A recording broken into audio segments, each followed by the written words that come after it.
जय हिंद दोस्तों, आपका स्वागत है मेरे यूट्यूब चैनल फिर से BSN इंस्पिरेशन में। मैं ब्रिज साहब क्या फिर स्वागत करता हूँ। जैसे कि आप देख पा रहे होंगे, हमारी वो सीरीज स्टार्ट हो चुकी है मोस्ट इम्पोर्टेंट डेरिवेशन, ठीक है। और जो भी हमारी क्लास देखने को है वो आप लोग सब देखते रहिए और शेयर करते रहिए। और जैसे कि आपको अक्षय स्थिति हम लोग पिछली वीडियो में मतलब सबसे बताने से पहले ही हम लोग कंप्लीट कर चुके हैं, तो आपको वो वीडियो की डिस्क्रिप्शन में लिंक आपको मिल जाएगी, ठीक है। उसकी चिंता ना कीजिए, उसकी डिस्क्रिप्शन में आपको लिंक मिल जाएगी, तो चिंता ना करें। और हम लोग आज नेक्स्ट स्थिति सॉल्व करेंगे, ठीक है। तो नेक्स्ट स्थिति सॉल्व करने के लिए आपको दिखा रहे लिख ही दे रहे हैं नेक्स्ट स्थिति, ठीक है। फिलहाल जो हमारी अक्षीय स्थिति है वो इतनी मोस्ट है, इतनी फिलहाल मतलब अपेक्षा में मतलब ये कम है, ठीक है। किसके? अक्षीय स्थिति के। ये अक्षीय स्थिति की अपेक्षा में कम है, तो फिलहाल कोई दिक्कत नहीं है, कम हो या ज्यादा हो हमें इससे कोई लेना देना नहीं है। तो देखिए सबसे पहली बात है, हम लोग जितना बोलते जाए उतना कर लेना, और बाकी कोई फालतू ड्राइवर घोटने की जरूरत नहीं है हम लोगों को भी, ठीक है। और ध्यान रखना, इससे शॉर्ट आपको कहीं मिल नहीं सकता, और जरा सी चुटकियों में याद कराएंगे यहीं के यहीं। तो देखिए सबसे पहले ये है कि हमारे लिए जो कि हम cos थीटा के लिए पढ़ना पड़ रहा है, क्योंकि हमारे जो इवन और साइन थीटा है तो इनके लिए हम क्या निकालेंगे, cos थीटा के लिए हमारे लिए cos थीटा चाहिए, ठीक है। cos थीटा चाहिए तो cos थीटा में क्या होता है, आधार बट्टे कर्ण। तो हम लोगों को पता ना चाहिए कर्ण, आधार हमारे पास है l और लंबी है हमारे पास, तो हमारे cos थीटा और sin थीटा के लिए हमारे लिए कर्ण जरूरी है। तो कर्ण निकालने के लिए पाइथागोरस थ्योरम लगाएंगे, तो पीजीपी हमने एक तरफ लग देंगे और हमें दिखाना नहीं है वहां पर करके पीजीपी हमने लगाई। तो क्या हो जाएगा, कर्ण का स्क्वायर बराबर लंब का स्क्वायर। लंब कितना है l प्लस आधार कितना है हमारे पास, आधार तो है l और लंब कितना है आर स्क्वायर। कहाँ हटाएंगे तो क्या जाएगा, रूट आ जाएगा, तो क्या जाएगा R square plus L square, ठीक है।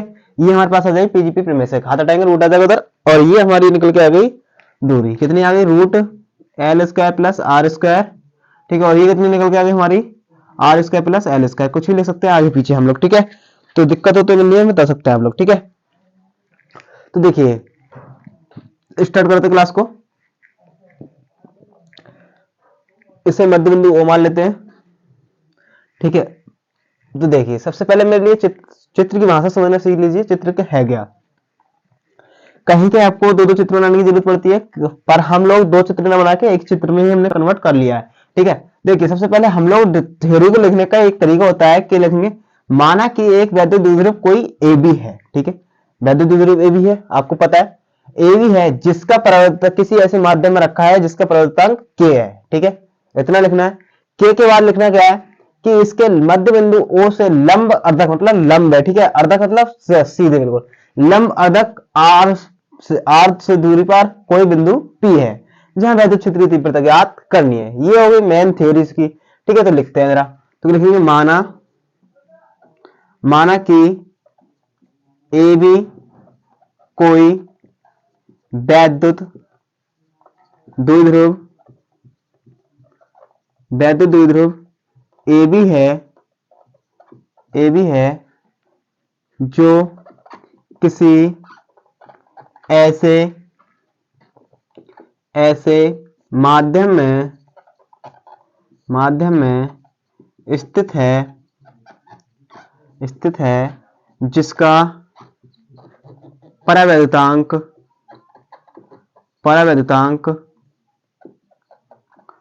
के है, ठीक है। परावैद्युतांक क्या है, के है। और क्या लिखोगे, इसके मध्य बिंदु ओ से या ओ से लंब अर्धक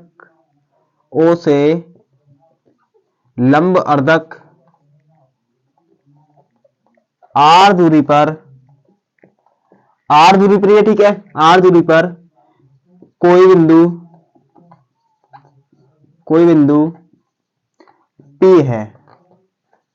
P है जहां वैद्युत क्षेत्र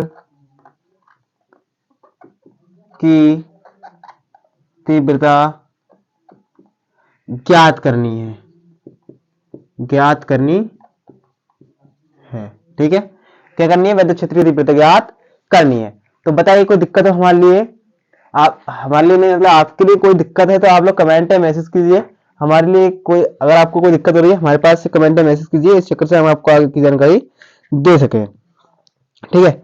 चलिए देखिए इसमें मैंने जितना भी बोला था वो सब यहाँ पर ही जितना मैंने बोला उतना ही लिखा है, इसके अलावा एक पॉइंट भी नहीं लिखा है। और आपको ये पता है, मुझे थ्योरी है, मुझे हम अंदाजा लग सकते हैं कि अनुभव कर सकते हैं कि आपको याद हो गया होगा। क्या लिखा? सबसे पहले मैंने लिखा माना कोई एक वैद्युत द्विध्रुव ए बी है जो किसी ऐसे माध्यम में स्थित है जिसका परावर्तनांक k है। मतलब जो परावर्तनांक k होगा तो क्या होगा? परावर्तित माध्यम में स्थित है। ठीक है, मतलब कैसे कागज मोम लकड़ी कांच वगैरह ले सकते हैं। ठीक है, और क्या बोला हमने कि इसके मध्य बिंदु O, मध्य बिंदु यही है, O से लंबवर्धक मतलब R दूरी पर कोई बिंदु P है जो कि हमारा P ये है। ठीक है, P है जहां वैद्युत क्षेत्रीय तीव्रता ज्ञात करनी है, यही बोला। इसके अलावा तो कुछ नहीं बोला। बताइए, कुछ बोला तो नहीं इसके अलावा? एक और स्क्रीनशॉट अभी नहीं लेंगे, ठीक है, खुदाइए जरा। तो क्या लिखेंगे? सबसे पहले लिखेंगे प्लस क्यू आवेश, आवेश के कारण बिंदु पी पर है वैद्युत क्षेत्र की तीव्रता, वैद्युत क्षेत्र की तीव्रता यहाँ ये भी लिख देना बिंदु पी पर। ठीक है, हम लोग थोड़ी बचत कर रहे हैं। वैद्युत क्षेत्र की तीव्रता क्या होगी? E1 बराबर क्या होगा वो आप मेरे लिए बताइए। तो E1 बराबर क्या होगा? 1/4 पाई एप्सिलॉन नॉट के, ठीक है, इंटू क्यू अपॉन आर। कितना है हमारे पास? प्लस क्यू से यहां तक की दूरी कितनी है? Root R square plus L square का होल स्क्वायर, मतलब आर स्क्वायर होता है फॉर्मूला, वैद्युत क्षेत्र तीव्रता का फॉर्मूला होता है हमारे पास 1/4 पाई एप्सिलॉन नॉट के, और क्यू अपॉन आर स्क्वायर होता है। ये हमने किसके लिए ज्ञात की थी? एक बिंदु आवेश के कारण। ठीक है, उसके लिए हमने ये फॉर्मूला लगाया था। तो हमारे पास आर कतला मतलब ये दोनों के बीच की दूरी कितनी है? बिंदु पी और क्यू से बीच की दूरी कितनी है हमारे पास? Root R square plus L square है, इसलिए हमने लोगों ने ये लिखा। ठीक है, अब क्या लिखेंगे? माइनस क्यू आवेश के कारण वैद्युत क्षेत्र, वैद्युत क्षेत्र की तीव्रता।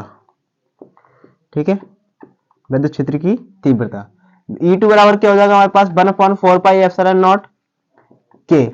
अब देखिए माइनस क्यू लेंगे तो क्यू आएगा अपॉन दूरी कितनी है इन दोनों के बीच की? सेम दूरी है वही, तो क्या लगोगे? Root R square plus L square का होल स्क्वायर। समीकरण नंबर 1 डाल दीजिए, समीकरण नंबर 2 डाल दीजिए। ठीक है, बताइए यहाँ तक कोई दिक्कत हो तो मेरे लिए आप लोग बता सकते हैं, कमेंट मैसेज कर सकते हैं। ठीक है, बताएं कोई दिक्कत हो यहाँ तक तो बताइए। कोई दिक्कत, कोई परेशानी, कोई भी जो थोड़ी सी भी दिक्कत हो रही है तो हमारे लिए आप बता सकते हैं।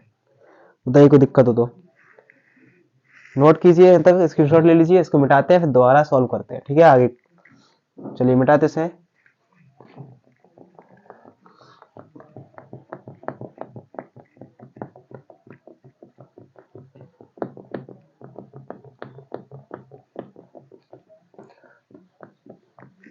कोई कैसी भी दिक्कत है, वीडियो साफ ना दिखना, वो हमसे आप लोग कह सकते हैं, कमेंट कर सकते हैं। ठीक है,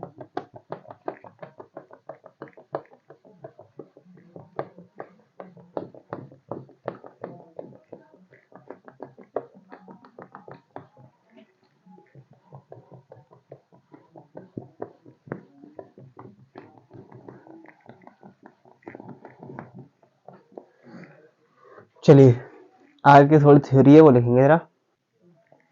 चलिए देखिए, ये थ्योरी जो थी आगे की हमने लिख रखी है, क्योंकि टाइम ज़्यादा ओवर हो जाता है वीडियो में, क्योंकि ज़्यादा टाइम खींचोगे तो सही नहीं है। ठीक है, अपने पास टाइम कम है। ठीक है, तो देखिए क्वेश्चन में क्या रखा है? E1 व E2 के लंबवत था क्षैतिज घटक है। मतलब कहने का मतलब लंबवत और क्षैतिज घटक में बांटा गया है। तो लंबवत कौन है? E1 और E2 sin थीटा, ये क्या है? लंबवत है। और ये क्या है? क्षैतिज। क्षैतिज किसे कहते हैं? जो हवा में तैर रहा हो। ठीक है, और लंबवत मतलब जो लंबवत हो। ठीक है, तो किस भाग में? दो भागों में बांटा गया, मतलब एक लंबवत घटक और एक क्षैतिज घटक में बांटा गया है। और E1 व E2 के लंबवत घटक कौन कौन है? लंबवत E1 sin थीटा और E2 sin थीटा है। और बात करें हम क्षैतिज घटक कौन कौन है? E1 cos थीटा और E2 cos थीटा है। तथा लंबवत घटक क्या है? ये परमाणु में बराबर है। परमाणु मतलब इनका रिजल्ट क्या है? दोनों का बराबर है, पर लेकिन इनकी दोनों की दिशाएं क्या है? बराबर है। देखिए वो विपरीत है, ये इधर को जा रहा है और ये नीचे को आ रहा है, तो मतलब दिशाएं क्या हो गई? अपोजिट हो गई। जब दिशाएं मतलब जो, एक चीज समझ लीजिए मेरी बात को, मान लीजिए जैसे कि माइनस प्लस के 2 और माइनस के 2 बराबर क्या हो जाएगा? 0 हो जाएगा। तो इससे इसका मतलब समझ लीजिए दोनों परमाणु में क्या है? बराबर है। ऐसे दोनों परमाणु में क्या है? बराबर है। इसकी दिशा पॉजिटिव है, इसकी नेगेटिव है। ठीक है, तो दोनों कट के क्या हो जाएगा? 0 हो जाएगा। वैसे ही परमाणु में दोनों बराबर है पर इनकी दिशाएं क्या है? अलग अलग है। इस कारण ये क्या हो जाएंगे? निरस्त हो जाएंगे। ठीक है, तो इसलिए बिंदु P पर क्या होगा,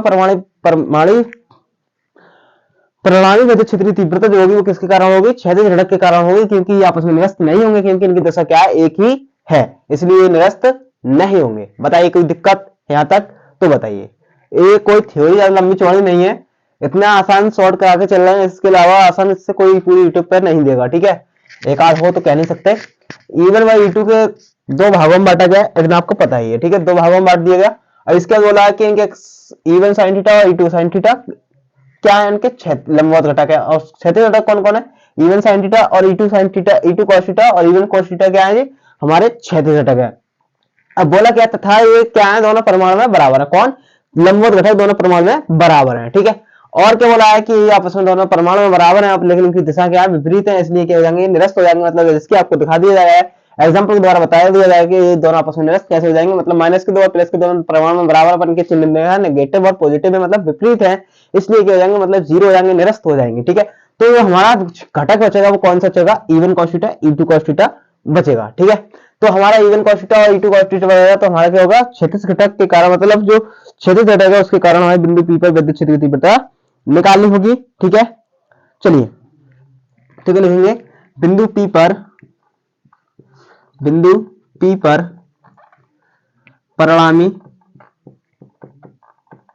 वैद्युत क्षेत्र की तीव्रता क्या होगी, E बराबर E1 cos theta plus E2 cos theta, ठीक है। तो देखिए E1 कौन कितना था हमारे पास, 1/4 पाई एप्सिलॉन नॉट के into Q upon root R square plus L square का होल स्क्वायर, ठीक है, इंटू कॉस थीटा, प्लस ऐसे ही यहां पर करेंगे हम लोग, तो क्या आएगा, 1/4 पाई एप्सिलॉन नॉट के into Q upon root R square plus L square का whole square into cos theta. तो आपको दिख रहा है कि आप कॉमन दिख रहा है ये चीज, तो इसको एक बार कॉमन ले रहे हैं, ठीक है। तो क्या आएगा, 1/4 पाई एप्सिलॉन नॉट के कॉमन लेंगे तो क्या आएगा हमारे, एक मिनट क्यू भी ले ले रहे हैं, सबको पूरे कॉमन ले ले रहे हैं, ठीक है, R square plus L square का होल स्क्वायर, बचेगा क्या, cos theta plus cos theta, और कॉस थीटा क्या हो जाएगा, 2 कॉस थीटा, ठीक है ना। इससे आसान सॉल्यूशन कहीं नहीं मिलेगा इसका, इतना भी देख लेना, ठीक है। तो क्या हो गया हमारे पास, ये कॉमन चल रहा है, तो ये क्या हो जाएगा, 2 cos थीटा, ठीक है, क्या हो जाएगा, 2 cos थीटा। एक मिनट वीडियो देख लेते हैं, कहीं ज्यादा नीचे तो नहीं चले गए, चलिए चले जाते नीचे धीरे धीरे, चलिए इसे मिटा देते हैं।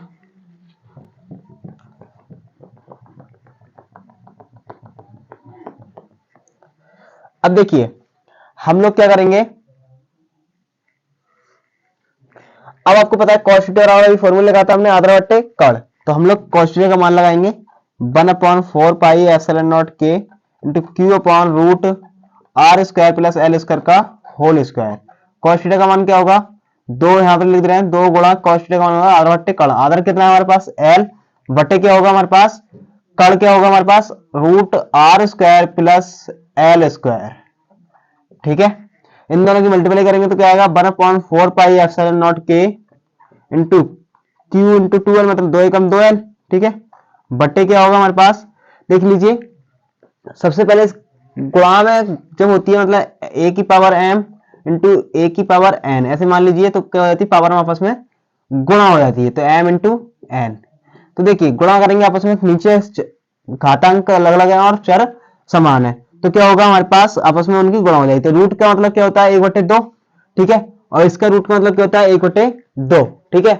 तो अब ऐसे ना करना चाहो तो आप लोग ऐसे कर सकते हैं, यहाँ पे इसे समझ लीजिए कि इसका वर्ग करेंगे रूट हट जाएगा, तो इसका वर्ग करके रूट खत्म कर दीजिए, सबसे बढ़िया यही तरीका है कि रूट खत्म कर दीजिए। रूट खत्म करा तो हम लोग क्या करेंगे, ये पावर कितनी होती है, 1/2, तो हम दोनों को जोड़ेंगे तो क्या आएगा, R square plus L square की पावर 1 प्लस 1/2, यही आएगा, यस या नो, ठीक है। इसकी पावर 1 है और इसकी पावर 1/2 मतलब हाफ है, रूट का मतलब, तो हमारे पास क्या आएगा, 1/2, 1/4 pi epsilon naught into Q into 2l बटे क्या आएगा, R square plus L square, 2 एकम 2 और 1 3, 3/2, ये आ जाएगा, ठीक है।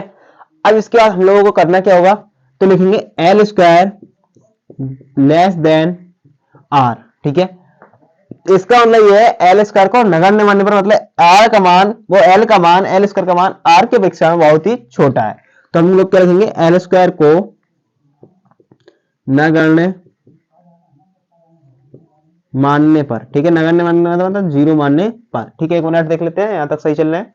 हाँ, जरा नीचे चले गए। ठीक है, चलिए कोई दिक्कत नहीं, इधर ले लेते हैं, इधर जगह दिख रही है हमें।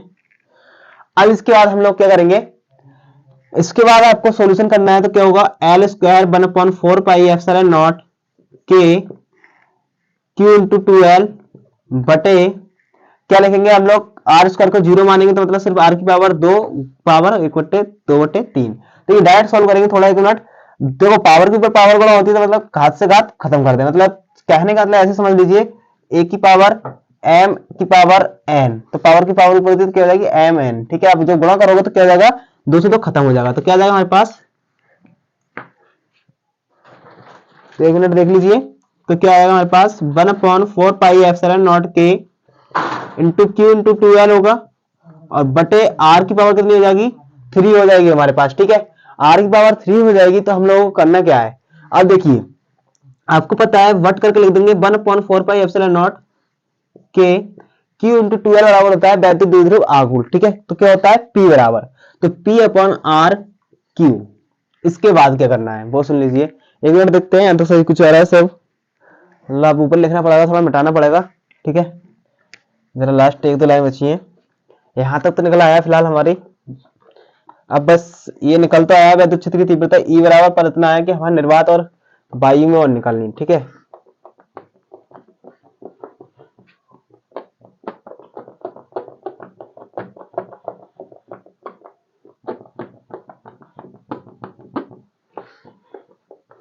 चलिए अब क्या लिखेंगे, वायु अथवा निर्वात के लिए। ठीक है, निर्वात के लिए, निर्वात के लिए क्या होगा, के का मान 1 होगा, इतना तो सीख चुके हो, क्योंकि अब तो यहाँ पर अंतिम लड़ाई चल रही है, कोई ये नहीं है कि सिखाया जाएगा आपको। ठीक है, तो के का मान 1 होगा, तो ये बराबर क्या आ जाएगा 1/4 पाई एप्सिलॉन नॉट, के का मान 1 है तो मतलब से मल्टीप्लाई करो वही आएगा, तो पी अपॉन आर क्यू। ये आ गई हमारी निरक्षीय स्थिति। इसका देख लीजिए करेक्ट डेरिवेशन, जरा एक बार स्क्रीनशॉट ले लीजिए, इसके बाद दोबारा रिपीट कर देते हैं एक बार। ठीक है, एक बार देख लीजिए और स्क्रीनशॉट ले लीजिए, इसके बाद बता के रिपीट करेंगे दोबारा 1 मिनट। ठीक है, बताइए कोई दिक्कत हो तो हमसे कॉल कमेंट कीजिए, कोई दिक्कत हो तो कॉल वगैरह का सिस्टम खत्म ही करो फिलहाल ना, फिर भी कोई दिक्कत है हमारा डिस्क्रिप्शन में मोबाइल नंबर मिल ही जाएगा। ठीक है, बताइए कोई दिक्कत, कोई परेशानी, कोई परेशानी नहीं है, तो चलिए देख लीजिए। सबसे पहले हम लोग बात करेंगे हम लोगों ने क्या कहा और क्या करना चाहा और क्या नहीं किया हमने। ठीक है, ध्यान रखना, ये दिमाग में रट डालो और दिमाग में इसे जोर मत डालो, जैसे कि आपको निश्चय स्थिति है, जैसे कि यहाँ पर बताया गया वैसे ही आ गया है। देखिए इसमें एक लाइन में सांस के साथ बोलते चले जाओगे, इसको एक साथ बोलना चलते जाओगे, कोई दिक्कत नहीं होगी। ठीक है, तो देखिए सबसे पहले करना क्या होगा, हमने लिखा आपको बताया कि माना एक वैद्युत द्विध्रुव बेबी है जिसका परिवर्तनांक किसी ऐसे माध्यम में स्थित है और इसका परिवर्तनांक क्या है, के है, और इसके मध्य बिंदु ओ से आर दूरी पर लंबा अर्धक कोई आर दूरी पर बिंदु पी है जहां वैद्युत क्षेत्र की तीव्रता ज्ञात करनी है, इतना बोला। ठीक है, ये हो गई हमारी मेन थ्योरी। मेन थ्योरी के बाद हमने क्या करा कि माइनस क्यू आवेश के कारण और प्लस क्यू आवेश के कारण हमने वैद्युत क्षेत्र की तीव्रता निकाली थी, E1 और E2। ठीक है, E1 E2 आपको दे रखी है, ये दोनों हमने निकाली, तो माइनस क्यू आर इसके कारण निकल के आई थी 1/4 पाई एप्सिलॉन नॉट के into Q upon R plus root R plus L का होल स्क्वायर। ठीक है, ये निकल के आया था हमारे पास। अब इसके बाद हमने की थी माइनस क्यू आवेश के कारण प्लस की निकाल ली, तो माइनस में भी वही आई थी निकल के। ठीक है, अब इसके बाद दो चीजें थी, हमारी कंडीशन क्या थी, इसके बाद कंडीशन जो थी हमारी वो थी कि जो हमारे घटक है, मतलब कहने का इन्होंने क्या बोला कि हमारे E1 व E2 को दो लंबवत तथा क्षैतिज घटकों में बांटा गया है। ठीक है, तो लंबवत ये वाले हैं और क्षैतिज ये वाले हैं, इन घटकों में बांटा गया है। तो E1 व E2 के क्षैतिज घटक है, लंबवत घटक कौन है, तो लंबवत घटक कौन है, E1 sin थीटा और E2 का sin थीटा, क्रम से करके लिए थे हमने। अब इसके बाद बोला था हमने कि E1 व E2 के क्षैतिज घटक कौन है, तो E1 cos थीटा और E2 cos थीटा क्षैतिज घटक है। इसके बाद क्या बोला, तथा E1 sin थीटा और E2 sin थीटा, मतलब जो कि हमारे लंबवत घटक है वो क्या है, परमाणु में तो बराबर है, ये बोला। इसके बाद परमाणु में बराबर, लेकिन क्या था, उनकी दिशा विपरीत है, ये ऊपर की ओर निकल रहा है और ये नीचे की ओर निकल रहा है, मतलब इनकी दिशाएं क्या है, विपरीत है, अट्रैक्ट कर रही करेंगी, ठीक है। तो अब देखिए दोनों की दिशाएं विपरीत है, जैसे कि हमने आपको दिखाया था यहाँ पर करके 2 + -2, मतलब परमाणु दोनों के बराबर है, दो वो भी है, दो वो भी है, पर इनकी चिन्ह क्या है, विपरीत है, इसलिए करके होगा, निरस्त हो गए, मतलब कट गए। तो क्या हमारे पास 0, ऐसे ही दोनों निरस्त हो जाएंगे। पर फिर विद्युत क्षेत्र की तीव्रता किससे निकालनी होगी, हमें क्षैतिज घटक से निकालनी होगी। अब क्षैतिज घटक से निकालेंगे तो हमारे पास आपको पता ही है क्या क्या है, E1 E बराबर E1 cos theta plus E2 cos theta. तो देखिए हम लोगों ने क्या करा, E1 cos थीटा और वो E1 और E2 का मान दोनों क्या है, परमाणु में दोनों बराबर है, तो हमने क्या करा, इन दोनों को कॉमन लिया, कॉमन लिया तो क्या है, cos theta plus cos theta आया। अब इन दोनों हमने cos theta plus cos theta आया तो क्या हो गया, 2 cos थीटा, और cos थीटा का मान लगाया लंबा आधा बट्टे कड़, आधा कितना है हमारे पास L, और कड़ कितना है √r² प्लस L², यही है कड़ हमारा, हमने मल्टीप्लाई करा। आपको पता है हमने इसका होल स्क्वायर करा तो कितना है 1, इसकी पावर हमने 1 मान ली, इसकी पावर 1/2 मान ली। हमने इन दोनों को सोल्व किया, 1 + 1/2 मतलब 2 × 2 और 1 3, 3/2 आ गया। एक कंडीशन होती है हमारे पास ये आती है कि L² आर, मतलब इसकी मतलब ये है कि आर की तुलना में L² का मान बहुत ही छोटा है, मतलब वो नगण्य है, 0 मान लीजिए इसे, ठीक है। अब इसके बाद क्या कंडीशन आती, तो हम लोगों ने इसे 0 मान लिया तो क्या आएगा हमारे पास, R² जो दे रखा है हमारा, R² प्लस इसको 0 मान लिया तो कोई फर्क नहीं पड़ता, हमने लाइन शॉर्ट कर ली थोड़ी, ठीक है। अब 3/2 है, तो अब आपको पता है, हमने जैसे आपको बताया a की पावर m की पावर n, अगर पावर के ऊपर पावर हो उसमें क्या होती है, मल्टीप्लाई हो जाती है। इसके बाद हमने मल्टीप्लाई करी, तो मल्टीप्लाई करने के बाद ये क्या है, डिवाइडेशन में, डिवाइड में तो हमने 2 से 2 खत्म कर दिए, तो हमारे पास आ गया 1/4πε0 q × 2l/r²।